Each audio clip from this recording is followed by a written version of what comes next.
So first off, I want to thank everyone for coming. Welcome you guys to the third iteration of the Halal Metropolis exhibit.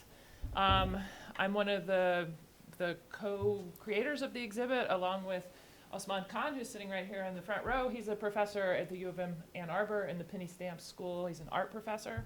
I'm Sally Howell. I teach at U of M Dearborn. I'm a historian. And our third partner, Razi Jaffrey, is out in the hallway. I'll introduce him when he comes back in. He's a documentarian, a photographer, and a filmmaker. And what the three of us are trying to do with this exhibit is really think about how the Muslim communities in Detroit, I mean, so much of when we hear the word Muslim, when we hear the word Muslim American, it's usually an outsider's perspective on who Muslims are. What we're trying to do is, instead of sort of looking at Muslims in terms of the political discourse, we're trying to look at like who are the Muslims of Detroit? How are they contributing to the landscape? How are they locals? How do they make Islam a local tradition? How do they reflect the culture of Michigan in all of its diversity? How do they contribute to it, benefit from it, change it?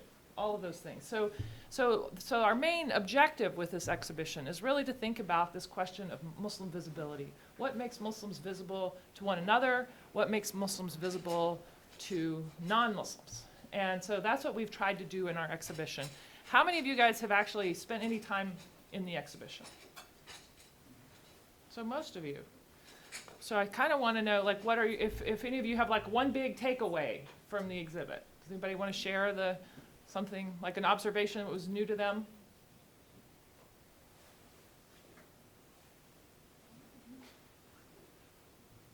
Anybody? Did you see something new? So you're nodding your head. Okay, yes, you get your hand up. I saw the fezzes were particularly interesting, and a little explanation of the importance of those would be cool.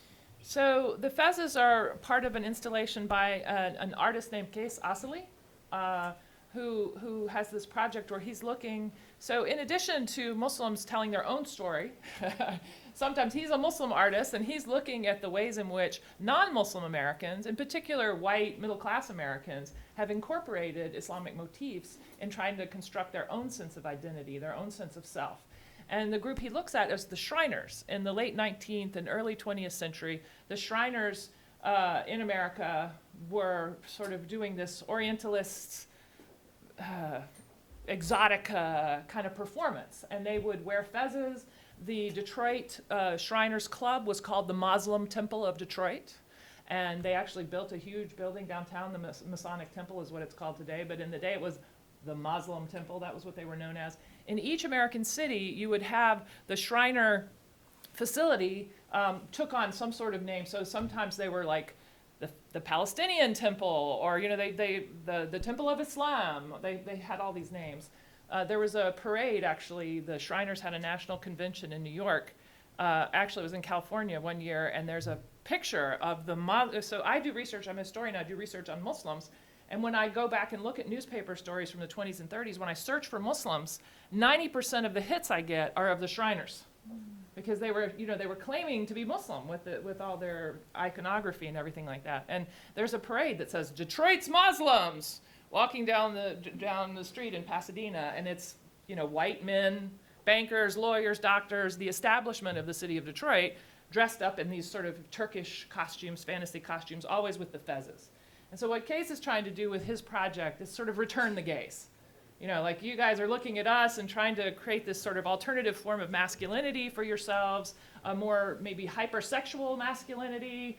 There are all these pictures of the lodge in Detroit with men dressed up in these Oriental costumes, and also their wives would be dressed up sort of like as women in the harem, these belly dancing costumes. It's very, very, very exoticizing, right? And so what he's trying to do is sort of think about the political consequences of those representations, and really just to respond to them as himself a Muslim living in America. Like what is his personal reaction to this sort of representation? So that's the point of his particular piece of art. All right, I gave a professorly sort of answer. Any other comments on the exhibit? All right, well, we'll come back to this at the end, hopefully. So first I want to introduce our three speakers. We have three speakers who each have something to tell us. So when we decided our exhibition is about the Metro Detroit area. And I realized that Howell is a little bit beyond what most of us think of when we think of the metro area, right? We tend to think of the Tri-County area. Suddenly we're out here in a place where Muslims are not so visible. When we were first invited to do the exhibit by the university, we were excited. We thought, oh, well, we're going to go out there and learn about what it's like to be a Muslim in Livingston County. And we started doing all this research. Who are the Muslims of Livingston County? And the first thing, I wrote all the officialdom of the Muslim community. And I said, are there any mosques in Livingston County? And everybody said, oh, no, of course there aren't. I said, well, can you find me one of your board members? You have to have someone, you have to know someone by name who lives in Livingston County. And uniformly, all these groups I contacted said, no, we don't know anyone. What Muslim in their right mind would move out to Livingston County? Okay, that's kind of the way people talked, okay? But when I started doing research, I saw these newspaper stories about this Naqshbandi. It's a Sufi lodge that is located just south of Fenton. And they were in the newspapers this last summer because they wanted to open a graveyard on their property. It's a farm, and they wanted to open a graveyard, and the local zoning commission was resisting them opening their own graveyard. Very often when Muslims try and institutionalize themselves in new spaces, when they try to open mosques or something like this, they get pushback at the level of the zoning commission, and that was certainly the case here. We're going to hear about this in just a minute. But anyway, so then we realized, oh my goodness, we know these people. These are our colleagues at the University of Michigan, like Ali Hussein over here. There's so many of the younger generation, in particular of Muslims from Detroit, they almost make a pilgrimage out to this farm because it's a very bucolic place, and there's a very open, welcoming lodge there where they have religious services, sort of more spiritual kinds of religious services. And so many of the people that are our colleagues, the three of us as colleagues, had spent quite a bit of time there. So that was our first discovery, but then we started thinking about, we know that there's a medical facility in Brighton, so we knew that there were likely Muslim doctors. There's the proving ground. We know that there are likely Muslim engineers who work there. Someone told me if you're looking for Muslims in Livingston County, follow the falafel. All right, so they started telling us about the Arabic restaurants in Brighton in particular, and indeed I went to La Marsa and I talked to the managers of La Marsa, and they started telling me about well, first off, their whole staff is Muslim, but then secondly, they started telling me about all their customers who are Muslim. So we realized that Muslims are already here. They already have a mosque here. They already have a presence here. They're professionals in the community. They're business people in the community. And then there's just one other element to this, which is we also knew that my research experience is in Dearborn, like in the south end of Dearborn, where people really love to hunt and fish. They have a place not in Livingston County, but not far from Livingston County, called Camp Dearborn, where people come and spend their weekends. A lot of people get acclimated to the American countryside by hanging out at places like Camp Dearborn. So for me, there's even a hunting company in Michigan. It's called A-Way Hunting. These guys are like avant-garde YouTube hunters. They happen to be from a Lebanese Muslim background. Kind of ironic. They're connected. Their family's connected to the first mosque that was built in Michigan historically.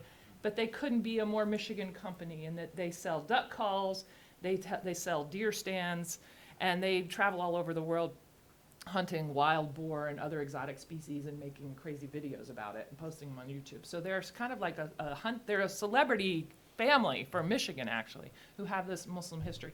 Anyway, so we were just interested in how Muslims who live in this area actually appreciate this area, how they participate in all the recreational activities and other things in this area, the sports of this area, how they're shaping the culture of the area, or just consuming the culture of this area from that perspective. And this led me to Jen here, who is I'll get to her story in just a minute. So that's sort of my background on how we got here to Cleary University, what we're doing in Livingston County, and what we've been trying to do with the exhibition, with this version, with this installation here on your campus, is to think not just about a specific space like Dearborn or Hamtramck or how Muslims in those spaces are visible, but about what it's like to be a Muslim out here and how Muslims out here become visible to themselves and, again, to non-Muslims. So I have three panelists. I have them on different devices, my introductions. I'll start with the one that's on my phone and the person who's sitting to my right here. This is Jennifer Crooker. She was born and raised in coastal Maine, and she studied Arabic and linguistics at Georgetown University. She's lived in Ann Arbor for 10 years and is currently studying public health and anthropology at Eastern Michigan University and Islamic studies at Rabat Seminary. As a teenager, she competed in eventing, hunter jumping, dressage, and pony club. She currently owns an off-track thoroughbred gelding named Sully and blogs about the intersection of spiritual and equestrian life at talesoffaithandlove.com. Also on Instagram and Facebook at talesoffaith.com. Would you want to? So we actually have the blog here, and if you, in a minute, I'll give you a chance to talk about it. Yeah. So to her right is Rima Machiawala. Rima was born and raised in Detroit to Indian Muslim parents. She attended the University of Michigan in Ann Arbor for her undergraduate and her medical education. She completed her residency in obstetrics and gynecology at the University of Illinois Chicago and then returned to her home state. She's been on the staff at St. Joseph Mercy, Livingston, Brighton, and Ann Arbor since 2011. In her spare time, she enjoys traveling, reading, and Orange Theory fitness. I have no idea what that is. Sure we'll learn. And to her right, we have Ali Hussein. Ali has a PhD in Islamic Studies from the University of Michigan Department of Middle Eastern Studies. His research focuses on the presence of Jesus in Sufism. Sufism is Islamic mysticism. His other academic interests include Islam and Sufism in America, art and creativity in Islam, and the cultural and metaphysical challenges facing American Muslims and other communities of faith in the West. He was born in Iraq. He lived there through the first Gulf War, and then his family left Iraq and spent many years in the wilderness before they finally made it here to the U.S. in 1998. And he's been in Michigan and in school here, well, for a long time.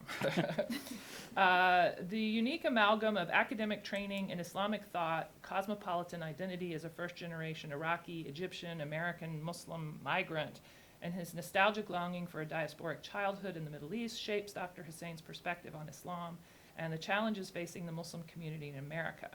He established the Nostalgic Remembrance Institute in 2018, an initiative devoted to illuminating the intimate relationship between creativity, Islamic spirituality, and the sacred in culture. He has 4 books: Mystical Musings of a Contemporary Dervish, The Souk of Nostalgia, The Art of Ibn Arabi, and Art in Memoirs, Setting Forth. So I thank you all for joining me here this morning, or this afternoon. And I wanted to start really by just, you know, I really wanted to sort of have you, Ali, take some time to introduce us to the lodge here, what the lodge does, the relationship between the lodge and the larger community, how it is provided an opening for the Muslim community to become at home here in Livingston County. First, I would like to thank Clear University for welcoming us here. Thank you all for attending. So I began coming to the lodge. The first time I visited actually was the mosque, which is in Burton, and that was in 2011. It was just a first visit, but then I started coming regularly to the lodge in Fenton at the end of 2015.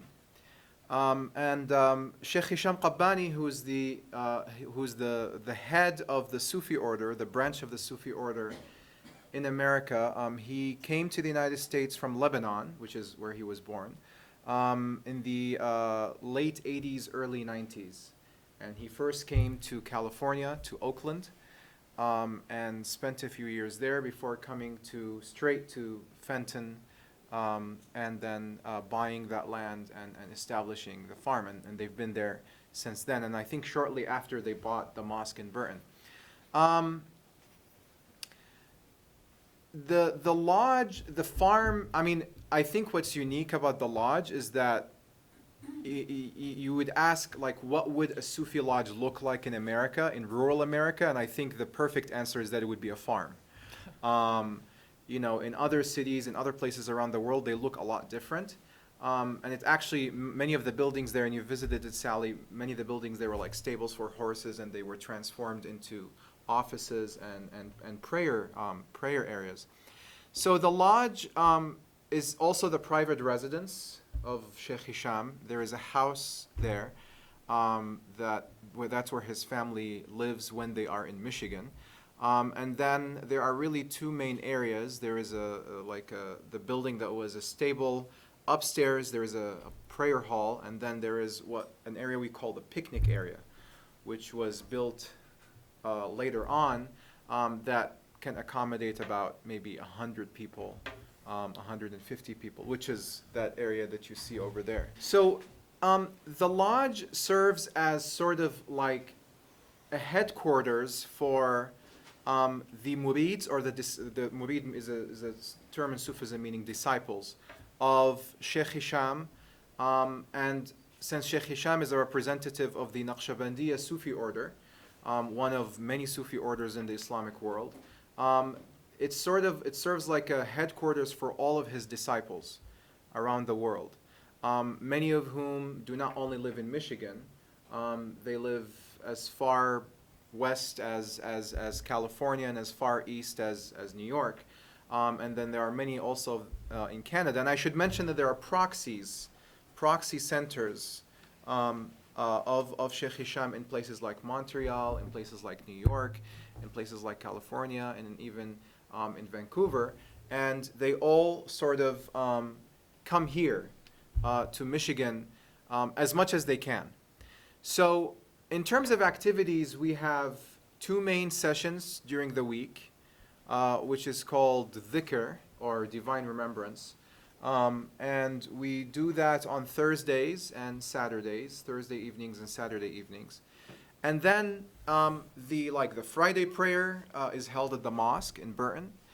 And then you have like the major events, the major holidays. So for example, during Ramadan, the holy month of Muslim fasting, there is the iftar, or breaking of the fast, is held every day in this area, and it's like a potluck mixed with dinner that's cooked by people at the farm, by the custodians of the farm. And then there is also the nightly prayer. Many people sleep here during Ramadan, during the month of Ramadan, for the whole month, for 30 days. And there are showers and bathrooms and everything, and places for people to sleep as well. So it is accommodating in that regard.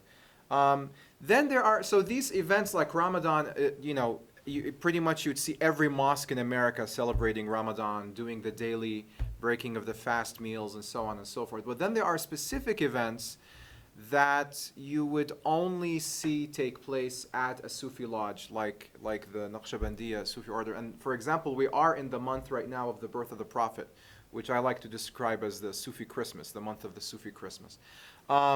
So on the 12th, and of course Muslims go by the lunar year, so the 12th, which was actually the opening of the exhibit, the night of the opening, there was a grand event called a Mawlid, or birthday, which was held at the farm.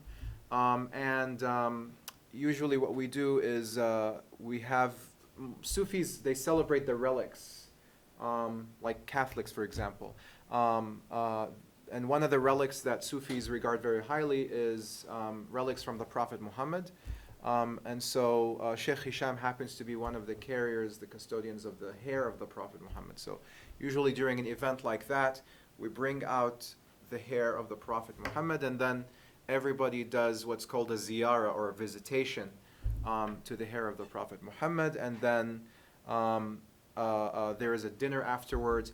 There is also what's known as reciting the Mawlid, which is like a text in poetry that's chanted and sung that celebrates the birth of the Prophet. So that's like a canonical, typical grand event. And that's usually, and of course there is also offices here. There's a kitchen where people who are staying at the lodge can go and cook their own food or eat whatever is in the fridge. And then there are offices. So Sheikh Hisham, when he came to the United States, he soon after established an organization called ISKA, Islamic Supreme Council of America, where basically it handles book publications, event organizations, special representatives. One of the main structures of Sufism is this idea of representing the sheikh, or representing the someone like Sheikh Hisham, who has authority to represent him. And so all of that is taken care within under the umbrella of ISKA. And one of the things I'd mention also about the Naqshbandiya, specifically Sheikh Hisham's organization, is that it's one of the most prolific orders in the United States. They have a website called isn1.net, which is like a virtual bookstore, and there is over 100 titles, many of which are actually transcripts or transcriptions of Sheikh Hisham's suhba, or public lectures. So that's really, I think, sort of summarizes what goes on at the farm. I don't know if you have something else specific that you want to... We'll get there. We'll get there. So next I would like you, if you don't mind, to talk about your blog. Okay. And your goals with the blog and who your audience is. And if you want, you can show it, or I can show it while you talk, whichever Yeah, way. you can just kind of maybe scroll through Okay. the main pictures that are on it. So I started my blog, it's probably not even been a year yet since I started it. And I started it for a lot of reasons. I love to write. I've always been a writer. And I feel that I organize my thoughts best through writing. And I was never a visual person until I started getting on Instagram. And, you know, Instagram kind of forces you to start thinking in pictures.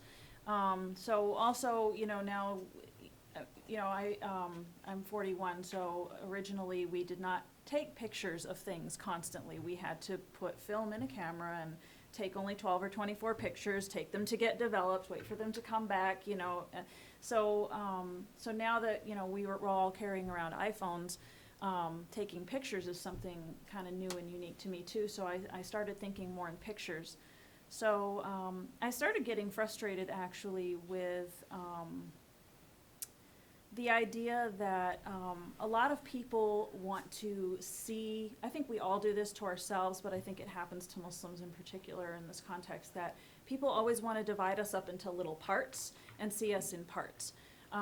So when people look at me walking down the street, they'll be like, oh, look at that Muslim lady over there. Or and even within the Muslim community, a lot of times I have people pointing me out or pointing my kids out to other people as, you know, like my son has had kids come up to him at his private Islamic school and go, is it true you have a horse?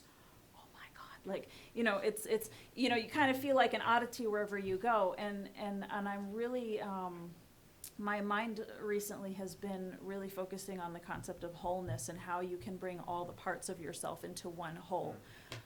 So I wanted to be able to write my thoughts, and I wanted to be able to explore that concept of wholeness, that, you know, I find my spiritual life is enriched by my life with my horse, and I also find that my equestrian experience is enriched by my spiritual lens that I see it through. And that's really where I mean, obviously not everything on the blog, and actually the blog itself I need to update. I'm more active on Instagram, actually. I have more pictures on Instagram. You know, so it's not necessarily only pictures of my horse or stories about my horse all the time. I talk about the cats and the chickens and nature.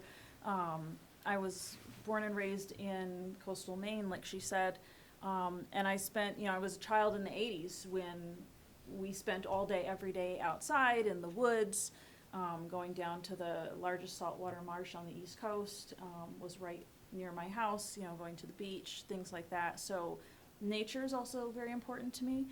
And another aspect, I think, of just the exploration of nature and spirituality for me is that I've come to realize, I think, that the things that were very important to me during the time I converted, I'm a convert, although I don't really call it converting in my case because I was 13 I wasn't raised with any other religion or religious background. I didn't even know what church was until I was 7 years old, and I moved to a new house, and my neighbors were like, I can't come out and play tomorrow. I have to go to church. And I was like, what? What's church? Like, I don't know. But I always had a very deep internal spiritual life. I always knew what God was somehow. I always believed in God. And during the period of my spiritual awakening, I started practicing Islam when I was 13. That was also at the time that I was at the height of my personal teenage equestrian career. I was reserve state champion and children's hunter for the state of Maine that year.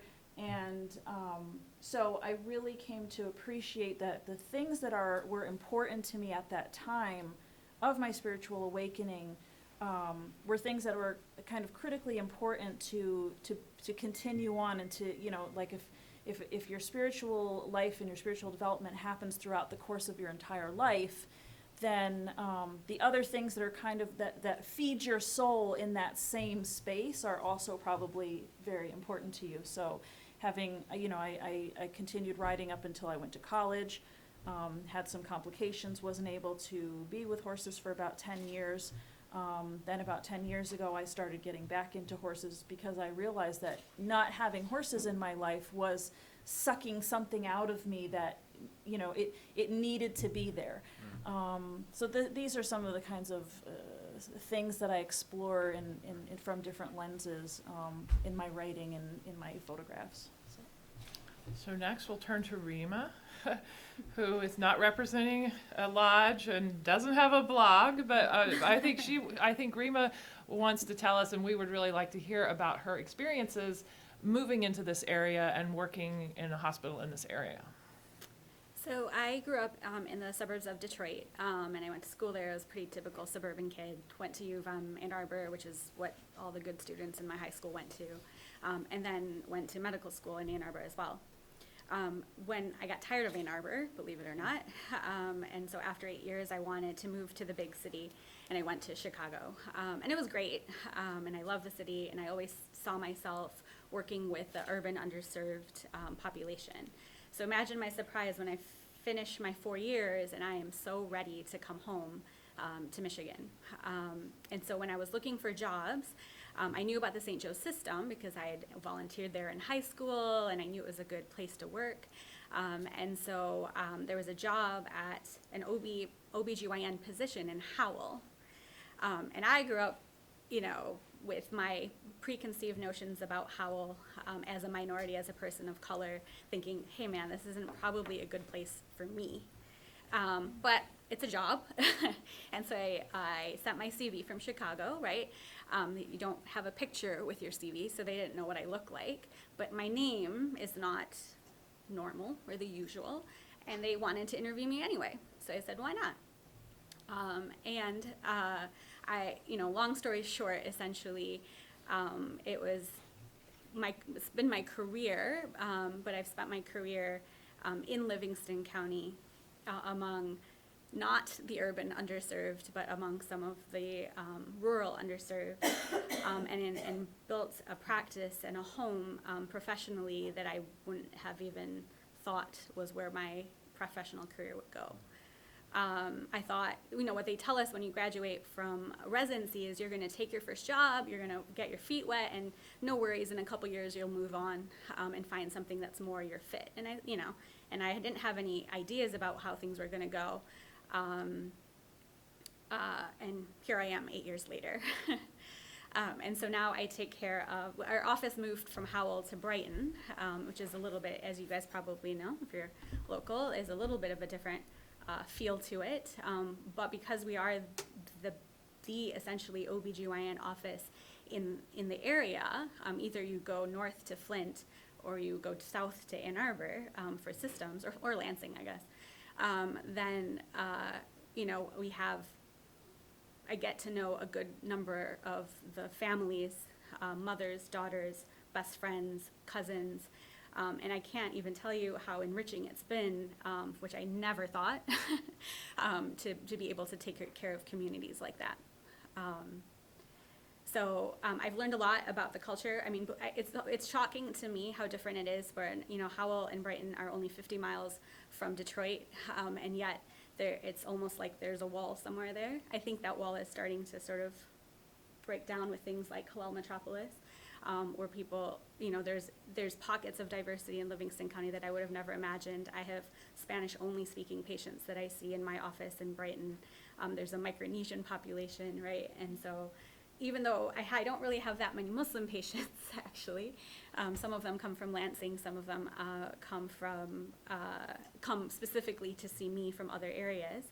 I'm kind of the opposite in that sort of I feel like hopefully that I've been an ambassador to my patients to show them a different part of the area. So thank you. So each of you, in a different way, sort of wear your Islam. We've got two hijabis here, and Ali, you have a pretty heavy beard. And I know that a lot of the people who go to the lodge also dress in, Islamic clothing and very elaborate head wraps and things like that. So I would like to hear your thinking about how you feel visible as a Muslim in this area and what that means to you. Maybe we can start with you. Oh, okay. Well, I like to mess with people. Going back, I guess, on the theme of things that were important to me at the time of my spiritual awakening, I was in middle school, I was listening to grunge rock, Pearl Jam and Soundgarden all day kind of stuff. I mean, it was in sort of that, like, aggressive phase of my development where I was tired of being picked on for being the smartest girl in school and things like that. So, I guess I developed a sort of, kind of alongside my spiritual life, I developed an idea that I'm weird and I don't care what you think of me. So I do like to mess with people. I do like to be in situations where people look at me and they're like, what? You what? So it doesn't really bother me. I'm me. Sometimes, however, I do feel like I need to perform a little bit.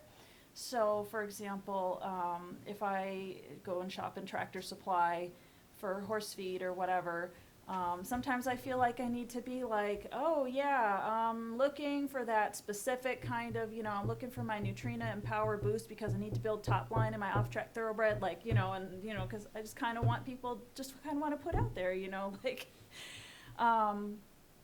sometimes we've been at horse shows or at some of the different barns around, because most of the ones that we would interact with are further north from Ann Arbor.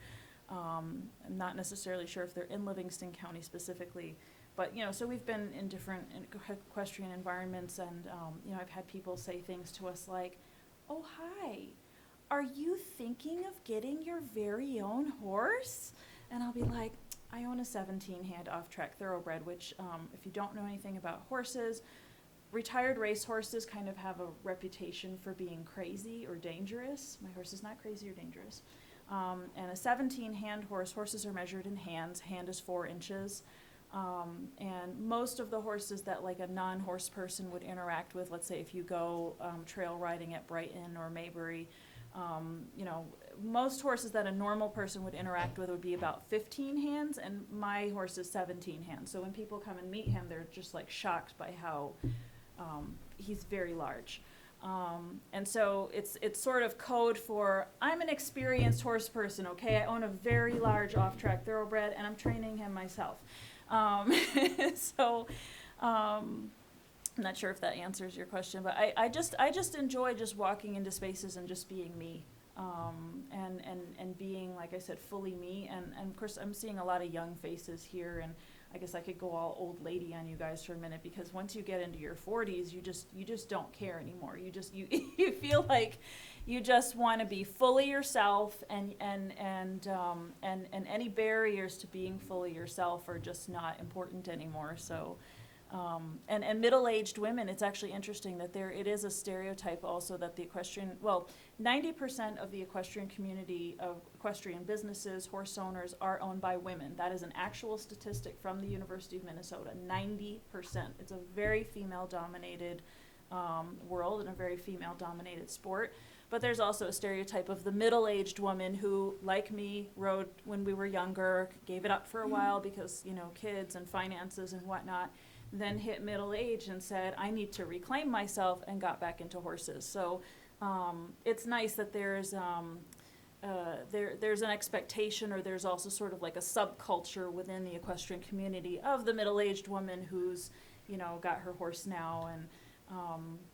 And fortunately, I haven't, other than, the few weird comments that assume that I'm not actually an experienced horse person, I've not had any problems or issues, so it's been good. It's interesting to hear you say this, because usually when I hear people say that they're like out and about somewhere, not in their Muslim enclave, the performativity, you said you feel like you have to perform a little bit, and the thing that you're performing isn't your Muslimness. You're performing your horsewomanship. Yeah. That's kind of interesting that you went there. But how about you, Rima? Well, so when they hired me for this position, they said, hey, we're going to do a lot of publicity. They'd been looking for a female OBGYN because my partners were both male, and a lot of women want a woman. And so we're going to do all sorts of flyers and even a billboard. And I said, no way, there's no way that I'm going to have a billboard ever. And lo and behold, I was driving to work one day, this was many years ago, and I'm driving on 96 right by that Howell exit, and there is my face on the billboard. With my partners, thank goodness, but that was up there for quite a while. If so. we had had that picture, we would have included it in the exhibit, trust me. That's okay. Yeah, and so now, I still I can't quite wrap my head around the fact that, a conscious decision on St. Joe's part, or just, saying, hey man, this is our new doctor, or of all the places to have a billboard is, in Howell, right?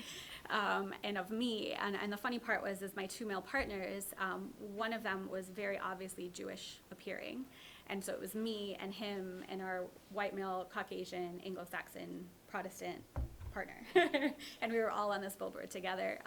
We actually got some publicity in that representative at the time, Michigan State Representative Rashida Tlaib wrote to St. Joe's thanking St. Joe's for putting this billboard up and celebrating diversity, and so that was I felt proud of that as well at the time.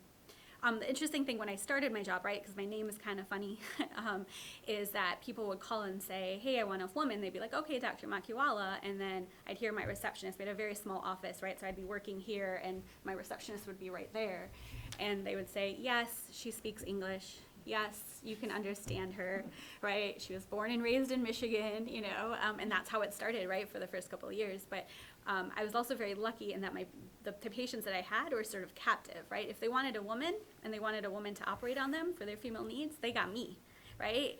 Or they had to drive really far. And so I was blessed in that sort of captive audience, but I think I've I'd like to think, and with blessings, of course, have built up that population where now they don't need to publicize, right? People know who I am, and we get referrals just from word of mouth. And so, yeah. How about you, Ali? Well, as your husband, Professor Shroyak, always likes to tell me, I've been through so many phases with my outer appearance. And it's partly because I've been with a lot of different Muslim groups in the time that I've been in the United States, plus my childhood in the Middle East. Let me just spend a few minutes talking about sort of the dress at the farm, at the lodge. I think Muslims in general take their appearance at religious places very, very consciously. They're very aware of what they're wearing. And for Sufis specifically, there is a sense that, for example, the turban, the imama has a scholarly significance. So, for example, here you see the Imam Sheikh Sahib, who's a memorizer of the Quran, and when he's here, he's usually the one who's leading the prayer. And then behind him, the only other person I can see in the first row who's wearing the turban is Sheikh Tahir, in the brown and the gray shirt, brown vest and gray shirt. The Sheikh Tahir is one of Sheikh Hisham's most senior murids, senior disciples. And so you see they're the only two people here who are wearing turbans. Everybody else, they're covering their head with what's called a kufi, a head cover, and that's in general what you would expect to see. There are a lot of murids who, when they come to visit, they're wearing the turban all the time. And there are some of them, like for example, Sheikh Tahir, if he's not at work, even when he came here to the exhibit, he also dressed, because he sort of sees himself as a representative of his sheikh, of Sheikh Hisham. So that's sort of the ambiance at the farm. Some people wear it out of respect and love and reverence for their way, and some people wear it acknowledging the fact that whether they like it or not, they represent their teacher, they represent with some kind of authority. Now, for me personally, I've gone through different sort of phases in the way I dress. Sometimes I like, when I was, for example, in the 7 years that I've been at the University of Michigan as a PhD student, I've gone through phases where I would wear the kufi all the time, and I've gone through phases where I didn't wear the kufi and I would just wear a hat like this. And I think, again, part of it is the different Muslims group I've spent with, but I think it's also because when I grew up in a family and in an environment that was culturally Muslim, deeply spiritual. But my childhood in Iraq and my childhood in Jordan, and still the sort of the circle of family friends that my family has right now, it's a generation of nationalist Arabs who did not believe the men did not believe you need to have a beard to be religious. At that time period, actually, in a place like Iraq and Egypt, the only people who had long beards were either scholars who were legitimized by the government or bad people. Terrorists. You do not want to have. You do not want to look like them. And that mentality, I think, still lingers. I don't have it, obviously, because I have a beard. But I sort of appreciate this sense of I guess right now I'm sort of in a spiritual dialogue between my various aspects of my identity, of belonging to a Sufi order that is very, very performative in its dress. If you were to see Naqshbandis walking in the streets, you would be able to tell them right away. And aside from many other Sufi orders, because Sheikh Hisham's own master, own teacher, Sheikh Nazim al-Haqqani, he was from Cyprus. He was he was someone with a very Ottoman pride, who longed for the old days of the Ottoman Empire, not because of the politics, but because of the sort of the presence of religion in that time period, and especially the power and the authority that Sufi orders had at the time. So I belong to this Sufi order that's very performative in terms of its outward appearance, and yet I have this other aspect of myself, which is so I guess in the previous picture, but I have this other aspect of my. So here you see, if you can go back to that. Mm-hmm. We're getting toward the turban. Oh, okay. Razi, yeah, there. That's a So turban. that's the hair of the Prophet right there. That's- They're unwrapping it. This was. Sorry, let me pause it here.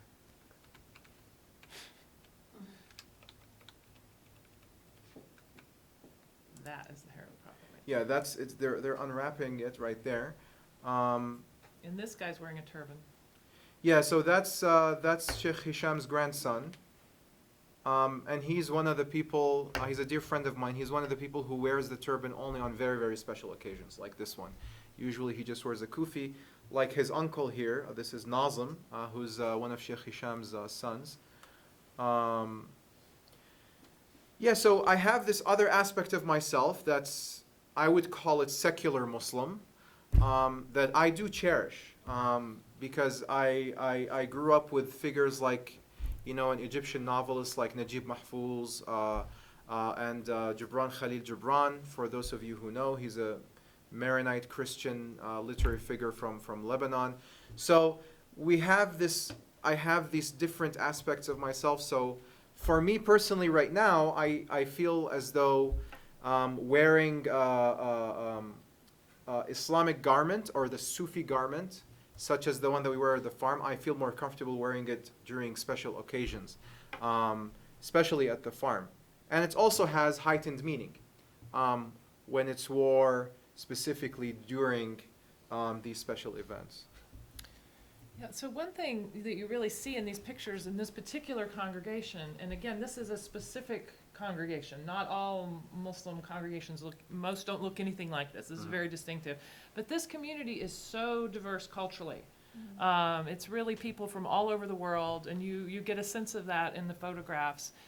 So many of the people who are part of this congregation are in fact converts to Islam, although that's a complicated word for everybody. But very often converts to Islam are among the most likely people to wear Islamic dress, because I think they're not just taking on the faith, they're taking on a new identity. And they really want to perform that identity, exhibit that identity in public. And I know if you go back and look at some of the historic pictures in the exhibit we have there, you'll see that in the 1950s and the 1960s, most American Muslims did not wear hijab. They didn't cover, they didn't wear the beard, exactly like Ali was describing. It was a very different community. And the first people in America, sort of in the latter half of the 20th century, who really started wearing women covering were the African American community when they converted to Islam. And again, it was because they wanted to be visibly Muslim. They wanted to be visibly Muslim for their American relatives and kin and neighbors. They wanted other Muslim Americans also to see them and identify them and recognize them as Muslim. And because women wear the hijab, and if you're going to wear the hijab, it's the kind of covering that you're going to wear out in the world every day. You don't take it on and take it off. You wear it in public in particular. And people felt in the 1960s and 70s and 80s even that really made the women in the Muslim community very vulnerable and visible. And so a lot of African American men also made a point of wearing Islamic dress in public because it was like an act of solidarity with their women. Right? It was for the same reasons I've just articulated, but it was also very specifically so that they wouldn't be leaving their women out there alone. Anyway, so I just think it's interesting to see how many different ways of dressing like a Muslim there are that we can see in this one congregation, but multiply that times all the different Muslims that we have in our society. So another question I have for you guys is when we think about the halal metropolis, one of the things that we have observed in our research is this idea that there is a linkage between, so if you go to a place like Dearborn, where there's a large, you guys all realize that Dearborn has a big Arab Muslim community, right? You've all heard of Dearborn. Have you heard of Hamtramck? Some of you have heard of Hamtramck? Raise your hand if you have heard of Hamtramck before.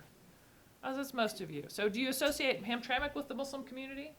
Or do you associate it with the Polish community? Polish. Well, historically, yes, it was overwhelmingly Polish. To this day, Hamtramck's never had a mayor who's not Polish. Their current mayor is Karen Majewski. But it's the first city in America to have a Muslim majority. And it's got a very diverse majority. Mostly the community there is Yemeni and Bosnian and Bangladeshi. Those are the majority Muslim communities, but there are lots of other Muslims in the community of Hamtramck. And people ask all the time, how did Hamtramck go from being this Polish city to being this Muslim city? What happened? What's that transformation? And you can look through a series of historical circumstances. This Yemeni congregation bought a funeral parlor just to the north of Hamtramck when there was urban renewal going on in that period. And housing was very cheap at that time. You could buy a house in Detroit for $1,000. This is the period of the crack cocaine epidemic. This was not a very safe neighborhood. But because there was a mosque there, all these people started buying the houses around the mosque so that they would be close to their place of worship. And the next thing you knew, they were bringing in grocery stores so they could have the food that they wanted. They were bringing halal butchers so they could have the meat. They were bringing in clothing stores and cell phone companies and travel agencies and doctor's offices and dental practices. And before long, you have a whole Muslim community right there at the northern side of Hamtramck. In a similar way, the South Asian community, maybe even your parents, I don't know, a lot of people who came to study at American universities in the 1960s and 70s, they were studying at Wayne State or even sometimes in Ann Arbor, they bought a gas station just to the south of Hamtramck, and they used that gas station as a place of worship. They turned it into a mosque. And then you had all these Indian families that started moving in there. And a similar thing happened. And when you had new migration coming here from Bangladesh in the 1990s, new Yemeni migration that started also really in the 1990s, these new people found the old people. They found the existing institutions. So from these two mosques, one on the north of town and one on the south of town, they kind of moved into the middle. Now there are 14 mosques in the Hamtramck area, and the population there is majority Muslim. So, thinking along those lines, right? I mean, I could give that narrative for the metro area as a whole. I'm just wondering what you can imagine, and I'm not going to ask any one of you, but whichever one of you sort of wants to think about this. How do you see the future of Islam in this area, really specifically, out here in the exurbs, as we call them? Is it going to happen like that, like I just described for Hamtramck, or is there going to be some other, is there some other future out here? We've spoken about this before. I think one of the unique things about the community at the farm, at the lodge, is that although they perceive the lodge itself as you described it, walled in, because we actually have a small pond, and like the entire place serves as like a spiritual spring for anybody who's visiting. There is a sense that Sheikh Hisham, like his teacher Sheikh Nazim, he does not like people to sort of benefit without going out to spread the message of the tariqah, of the Sufi order. So, for example, many of the people who came with Sheikh Hisham from Oakland, there were a lot of people who, when he moved from California to Michigan, they followed him. They initially met him. They were born in California. They converted to Islam.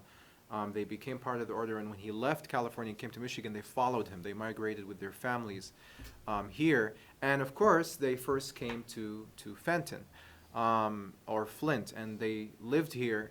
But then two of them, there's two families. One of them you saw, the Ayyubis, Kamal and Malika, who happened to, Kamal is now a chaplain at the University of Michigan Hospital, and Malika is an artist. She's a painter, calligrapher, and she does paper crafts. After staying in Fenton for a while, they felt as though, yes, they have an attachment to their sheikh, to their teacher, to their Sufi guide, and they have an attachment to the place, but they can't live here. Culturally, they cannot fit in well with the city, so they decided to move to Ann Arbor, and they come maybe once or twice a week, especially during the big events. They come to Fenton, to the farm. Another person, that's the Ayyubis. Another person is Ismail, who happens to be one of Sheikh Hisham's also oldest murids. He also migrated from California He came from California to Michigan. He moved to Detroit after living in Flint for a while, and now him and his wife, Tazeen Ayub, who actually work with Razi on Gamma, Gathering of All Muslim Artists, they established a beautiful house. They bought a beautiful house in Detroit, and they called it the Sanctuary of Sound. And now they're a rising band in Detroit called Divine Providence.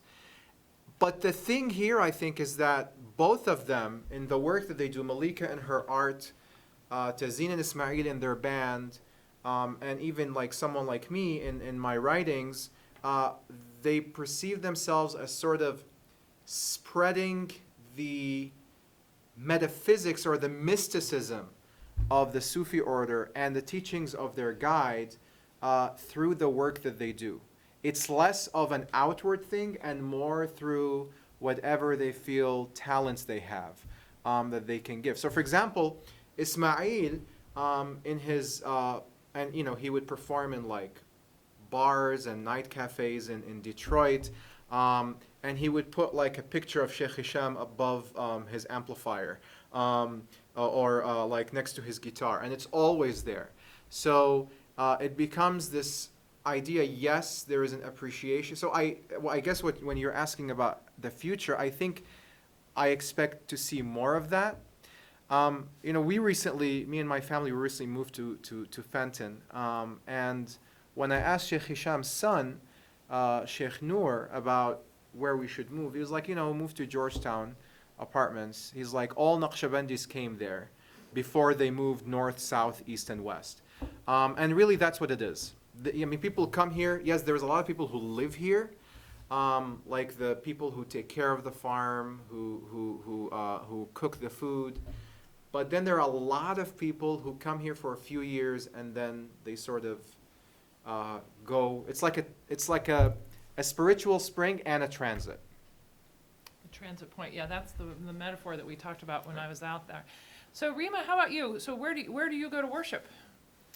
So I grew up mainly in Canton, and there's a very strong mosque community there, and so that's usually where I spend my time in communal worship. You know, it's interesting as far as the question that I think part of the issue is that, Michigan and Detroit are very interesting in their Islamic heritage, right? I mean, you wrote the book, but about, you know, sort of the history of Islam, you know, starting from the nation and all of that. And you think of that and just the powerhouse that is. And, you know, and I think that has spread out, right? So you think of like from the city of Detroit into the suburbs that had their majority immigrant communities that have gotten very strong and very large and have started to spread outwards as well. So, I mean, I think it's inevitable. You know, my office staff and my coworkers always say, well, why don't you just move out here? Part of it is that Brighton and Howell are actually just as expensive as Ann Arbor. And that doesn't, you know, like that's really expensive. So that doesn't, you know, I mean, so I'm not really sure as far as my personal plans or anything like that. But, you know, I think a lot of my Muslim friends and family still actually don't have an idea of what Brighton and Howell are, right? I mean, they don't know the beauty of the area, like the physical beauty of the area, and sort of culturally, sort of even just how lovely the people are, you know, and then it's not really, you know, the stereotypes are really not there, right? Maybe they were there before, maybe they weren't, but they're not there anymore. And so I feel like, you know, again, I think as time passes, I think it's inevitable. Yeah, well, I think the thing that is obvious about this area is that it's not as rural as it used to be, but it's still, people are more spread out here. So where would you know, usually people decide to build mosques when they have a concentration of people. Right. And when we're in the suburbs, in the suburban context. And you know, where would that concentration of people be? So it's like, for the time being, it's just as easy to commute as it is to build out here. Right. Do you have anything to add here? I mean, I think if you look historically at Muslims in America, I think, you know, the Detroit area is kind of unique, but overall, you don't see Muslims sort of congregating in these very insular communities like you might have the Orthodox Jews of New York City, or you have Amish, or you have, you know, Seventh-day Adventists have their own city. I don't think you see Muslims doing that. I think you see Muslims generally kind of being more integrated and spread out in general. That said, one of the reasons why I would think very long and hard before I ever left Michigan would be because I feel like I can have both here.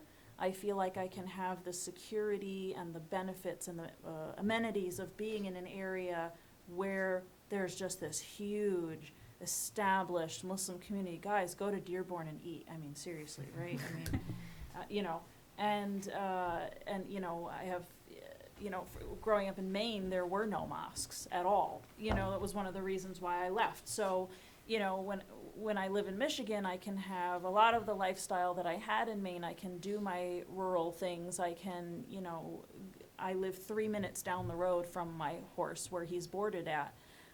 So I live in a semi-rural area, but I'm also 10 minutes to the U of M main campus where my husband teaches, and I'm 6 minutes from a mosque, and in another 30 to 40 minutes I can choose from like 20 other mosques, and I can be in an area where I feel like it's normal to see people who look like me. So I feel like I can have both here. And I'm not sure if there is another place in the United States where it's quite so pronounced that you can do both. And it's also super cheap here to own horses. I don't know if anybody here owns horses, but if you know what board and hay costs in other states, you'd be like, whoa, it's great, Yeah, well, so there are roughly 95 mosques in the metro area. So she's not kidding that there are plenty of mosques around for people to worship in. And this is a very distinctive community. And you see that in places like, in that rural area between Ann Arbor and Canton, suddenly there are several mosques that have sprung up there too. So they're just getting more comfortable putting in mosques in further out places. But it's also true historically that African American communities would buy farms and try and set up religious communities in rural areas in New York, mostly in New York and Ohio and other places. Anyway, so there are different communities try and do things in different ways. Everyone has a different way of living as a Muslim here. Now I think it's time for us to let you ask your questions.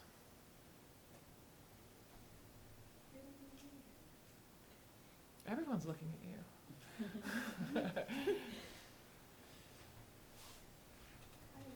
Sure. I just wanted to know if there were any phrases, mottos, or just kind of words that in your culture you guys live by day, that just within your religion.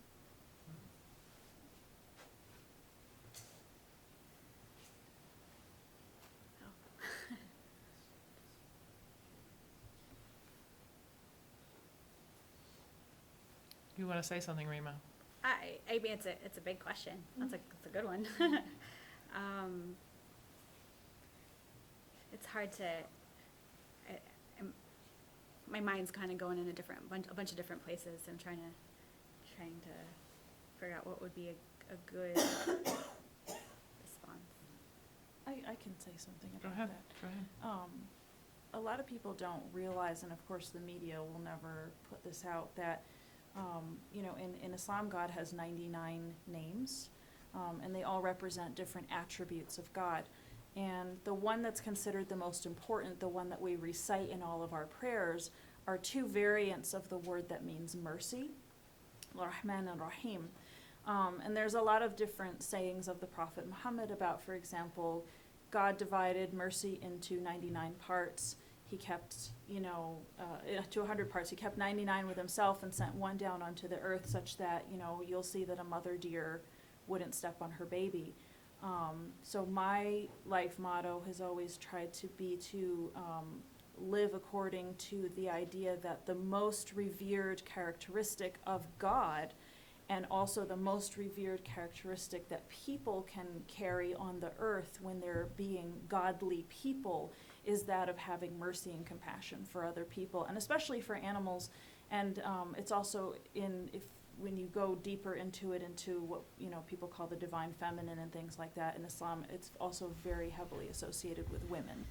So I guess one of the things I would say is that one of the teachings of Sheikh Hisham and our way is that there is no repetition in creation.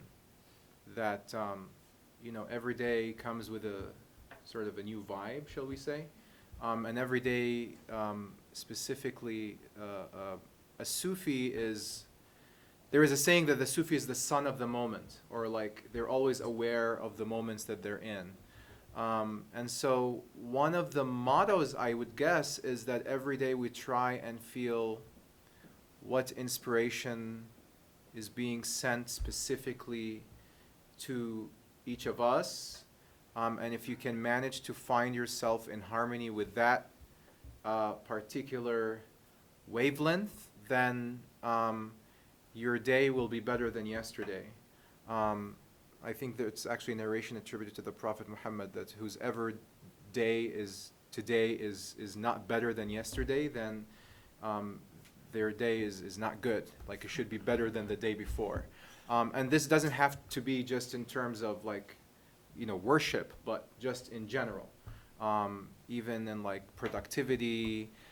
So now, and as Jen mentioned, that one of the ways you do that is through performing your rituals, the basic pillars of Islamic faith, but also through divine remembrance. That sort of, and specifically what's called salawat, or sending benedictions upon the Prophet Muhammad, that sort of opens you up to being in tune and harmony with the universe, with divine providence, so on and so forth. I think that's the most encompassing answer I can give for us specifically. You wanna try it, or? Those are very good answers. Okay. One that I thought of, I really can't think of one motto. Jen and Elliot had really great answers. But one that I think that is really helpful, and it's not even necessarily Islamic as much as I think it's an Arabic proverb, is trust in God but tie your camel. And so this belief in that our Creator is in charge, yet we do our best every day, right? So. Yeah, I'm not dropping that lead robe and just letting my horse wander off. I guess I know what that means. Yes. So I have a question for Jen. You mentioned you grew up in Maine and there wasn't like a big Muslim population, Right. and that you didn't know anything about religion until you were 13. Like, how did it come about, and like who brought you to it? So there was no internet back then. This was 1992, and I was just a very strange child that liked to learn about things that popped into my head, and I just went to the library and read books from the religion section. There were actually only 2 books specifically about Islam on the bookshelf. And after that, I did things like I would go to encyclopedias. I don't know if you guys know what encyclopedias are. Imagine if Wikipedia was printed out into a book, like a multi-volume book, okay? So I would go to the encyclopedias and I would look up different concepts. So I would look up concepts like, I wouldn't just look up like the name of a religion, but I would look up concepts like what is a mosque, or I would go to the dictionaries. Actually, I would go to different dictionaries and I would look up things like, what does it mean to worship? Like, what is the definition of worship, and how do people conceptualize that? And and I was doing this when I was 13, so I mean, like I said, I was kind of an odd child. So it was completely self-driven. I had never met another Muslim. I really just was very much in my own head and my own heart, and that's where it took me. And that was 27 years ago, so I'm still here. So. Yes. I'm sorry, I forgot your name. Rima. Rima, sorry. So you said that your clientele was down when you first started, like your gynecology, like practice. Like, how long did it take for you to actually gain that clientele back once they found out you were Muslim and stuff? It was actually never really down, right? Because if you wanted a woman, that was it, right? So, and there's plenty of women who want a female gynecologist. I think, it didn't take very long. It didn't take very long. I don't know,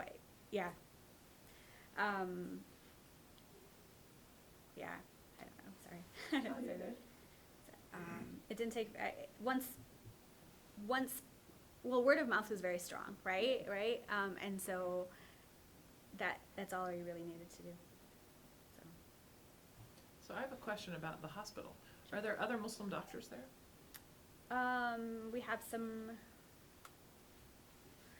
in Ann Arbor, definitely. There's tons. But I mean, in the Brighton facility. In Brighton, we have residents. There's definitely Muslim residents that are in training. I'm trying to think of anyone on staff. The reason I'm asking is because very often in big institutions like universities, if you have, this would be true in Ann Arbor, it's definitely true on my campus in Dearborn, where roughly a third of our student body is of Muslim heritage, so very, very different feeling than being out here at Cleary.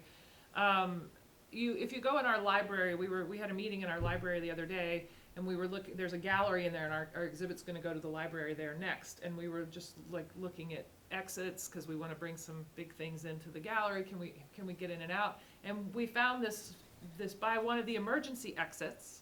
There's sort of almost like an invisible hallway there that goes to this emergency exit by one of the doors, and there's a ledge there, like a windowsill. And on the ledge, we noticed taped to the windowsill this piece of paper that had an arrow on it, and it just pointed in one direction, and it was taped down. Okay, and so we came around the corner, the three of us, and I think it was Osman who said, "Oh, this is a makeshift mosque." Right? That arrow is pointing toward the Qibla. The Qibla, Muslims pray toward Mecca. They face Mecca when they pray. So this arrow here was giving directions, like one Muslim leaving behind a footprint. Hey, that's where the Qibla is. So that clearly this is a place where people come, it's out of the way, it's quiet, and they can pray when they're on campus.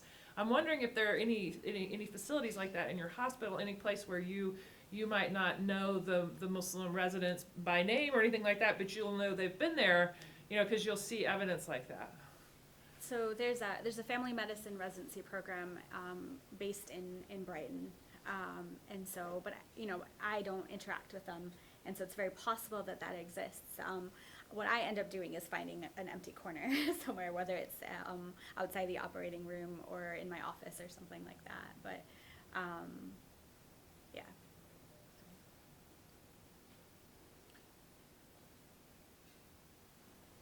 Yes. Hi, I don't know how to really phrase this, but could you speak to the fact of prophets, the lineage of the prophets, and the importance it plays in the Quran and how it's laid out, especially Prophet Abraham, who's the father of the monotheistic religions, and gaining that grasp on how all religions, whether you're Jewish, Muslim, Christian, how it can unite under that understanding and belief. So the Quran is very specific that that the first one to actually name this religion, Islam, is Abraham. So there's a specific verse in the Quran where it says, "This is the way of your father Abraham. He's the one who named you Muslims," and that's because the word Muslim means the one who submits. The word has multiple meanings. One of them is to submit to the will of God. It also has the root of peace. And then, in a basic sense, you have the understanding that the Prophet Muhammad came in this line of prophets to complete a mission that came before. And in the Quran, there is verses where God says, for each of you we have given a way. We have given teachings and a sharia or divine law or a divine sense. The thing about it is, especially in the time period we're living in, the differences between the religions, even within Islam itself, the differences that are amplified to make it seem like Muslims are at each other's throats, the differences are actually not in the main tenets. The differences are always in the branches. And you can probably summarize these in issues like problem of authority. Who gets to lead after the Prophet? His family or his companions. That's just one of the issues. And then, like Christian Arabs, they use the same name for God as do Muslim Arabs, Allah. If you pick up an Arabic version of the Bible, you will see the word Allah there all the time. So, for example, in Malaysia a few years ago, when the court ruled that Christians cannot use the word Allah, all the Arab Christians were like, "Wait a minute, what are you talking about? We've been using the word Allah before the Muslims even came. That's It's just our the word, it's our yes, word. exactly." And it's related to the Hebrew term Elohim. And actually, even the word El is in the Quran. Illan wala dhimma, which means like the some people have no fear, they do not revere a god or any protection. Now, in terms of the history of Islam, you have numerous statements by the Prophet Muhammad that whoever harms a Christian person, and he's addressing Muslims, whoever harms a Christian person, then I will be the protector and the defender of the Christian person on the day of judgment.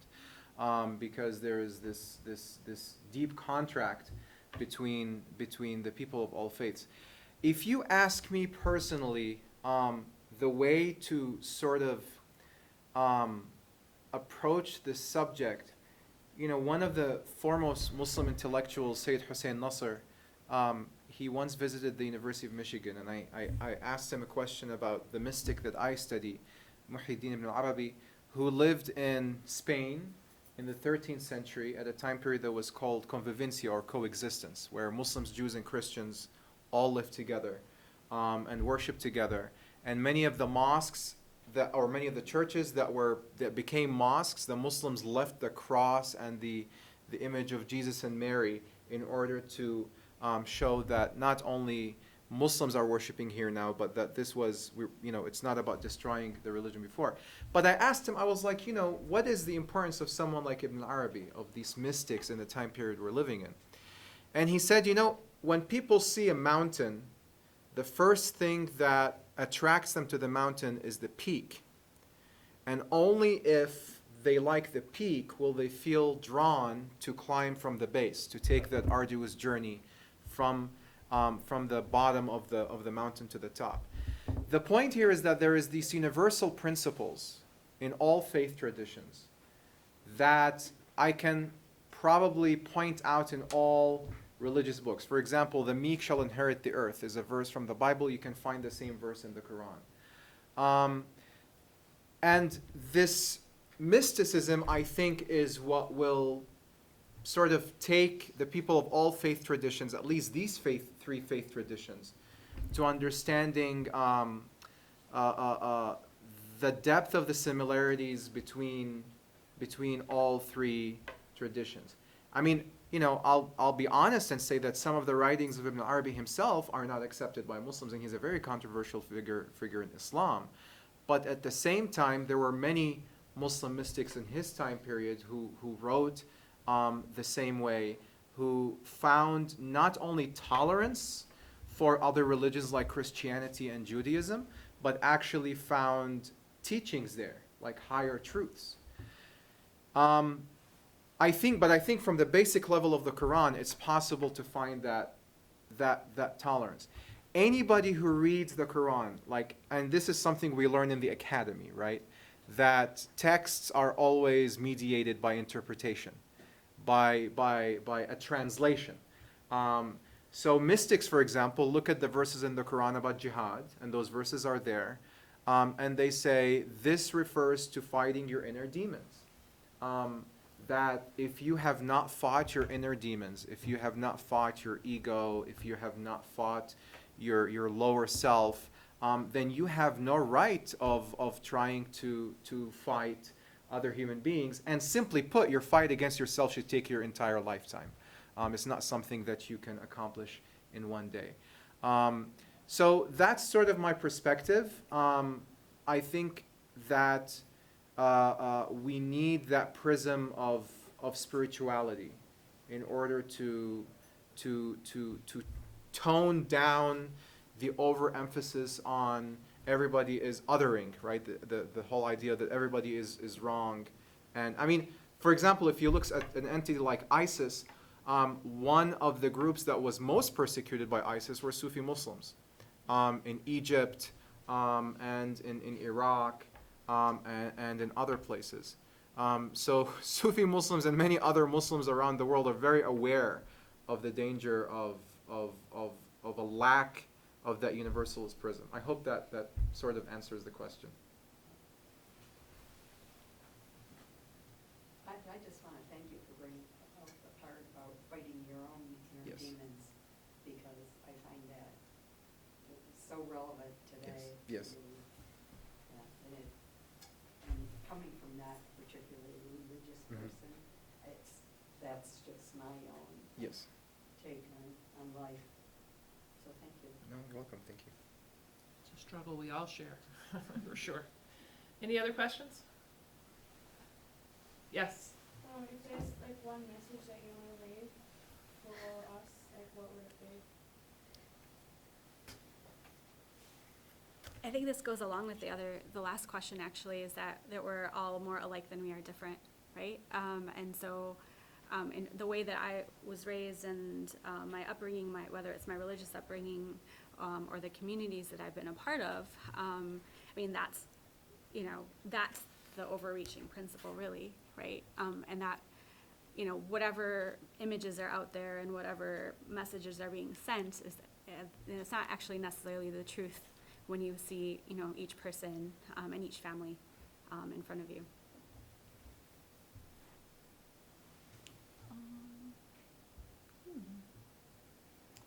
I mean, people are people, right? And just as, each one of us can identify within ourselves something that we're falling short on, whether it's communicating, like we all have a hard time these days communicating our own inner realities with each other, right? So, if you're having a relationship, with your mom or your significant other or whatever, right? Even in that, we struggle to communicate, the best of ourselves, right? And so I think that, we have that on community levels too, right? So Muslims have that on a community level. We have a problem sometimes communicating the best of ourselves. And we have other people, everybody else, the general population, right? So, for example, a lot of people would say, I don't know, with, the president that we've got and the whole white supremacy thing coming up, like maybe I don't want to move out to a rural area. Some of my kids are like, let's go buy our own farm out in wherever. And I'm like, I'm not sure I want to live out there in a place like that, right? So we all have, like, personally and community-wide, we're just people and we're struggling to communicate. And we just need to find ways and learn to communicate the best parts of ourselves. And that's hard. It takes work. We all have to work on ourselves in our own communities to figure out how to put our best foot forward and to really communicate our core values. And it shouldn't be it shouldn't be that we want to communicate ourselves in a way that lords over other people, right? We want to feel like we're better than everybody else, or we want to feel like we're really self-righteous and we're us and those people are them. But in my life, I've always felt so much more happy and so much more at peace when I can surround myself with people of different cultures and different ethnicities and different language backgrounds and nationalities. I mean, I've studied like linguistics and anthropology and Arabic and religion, and so these are all fields, right, where you have to learn to work with people from different backgrounds. I'm doing the same in public health right now. So just stay open for that, and stay open for ways that you can learn to communicate and to receive from other people just the best of what you have to offer. I guess if I were to give a very typical Sufi teaching, I would say to regard everybody you interact with as a mirror for who you are and what you're going through, and that helps with understanding the struggles of people. I mean, there is a narration where God says, I am as my servant thinks of me, so let him think of me well. And so Ibn Arabi comments on this, and he says, as you are, you will find the universe to be. It's no different than just what you're experiencing inside. So that's a Sufi message. And these philosophies work on social media as well. Yes. Yes. Well, Razzie, yes. I just have kind of a reflection, and this exhibit in our time here in our partnership with area is kind of coming to an end in the next couple of weeks. One of the things that I observed when we would tell people that this is where our next exhibit is going to be in Howell, often people would have quite a negative reaction and tell us that, oh, we don't want to go out there, really support what you're doing, and really glad that you're doing it. And I'd ask them why, and you know, it's sort of maybe some of the stereotypes you guys are aware of, but Howell being, you know, some of the things I heard were being the center of the KKK headquarters for the state of Michigan, or having a strong white supremacist presence here. And so I found myself kind of breaking that down a little bit for the other side, and I kind of found myself in a situation where it's almost like a reverse allyship. And whenever somebody would say something like that about Islam or Muslims or Mexicans or African Americans, I found myself defending and correcting that. But I think there's also a need on the other side as well of doing that for other communities and clearing up and saying that's a stereotype, that's not, you know, it's also not accurate, you know, as well. It's just a reflection I wanted to share that, you know, I kind of found myself in a lot of these conversations, you know, and people saying that, you know, we really like what you're doing, but, you know, we're not going to have anything to do with it. But then trying to encourage them to have an open mind. It's interesting because we're having this conversation, and that's the parting words that you're leaving, you know, this audience with, but that's what I would also encourage those people to as well, you know, and so I hope that with these types of programs and with these types of partnerships, we can build better relationships, because ultimately that's how we build peace, you know, in our society. So just a little reflection I wanted to share in terms of our experience planning and working with you guys. Yeah, and I think on that note, we thank you. Our exhibit is open. You guys walk through it every day, or many of you do anyway, on your way to the cafeteria. And so, you know, it'll be up for a few more weeks. If you have any questions for us, you can contact us. I also wanted to thank Grace, is she still back there in the back, who's just been just a wonderful hostess for us, and the university as a whole for receiving us. And I thank you for coming, and I thank our speakers too. Yeah. And we have beverages and snacks. Oh, that's right. We have some Arabic juices and some baklava out in the hallway, so you can taste a little bit of Dearborn. And thank you, guys. And I thank the three of you too. This is just what we were hoping for. Oh, good. This was fun.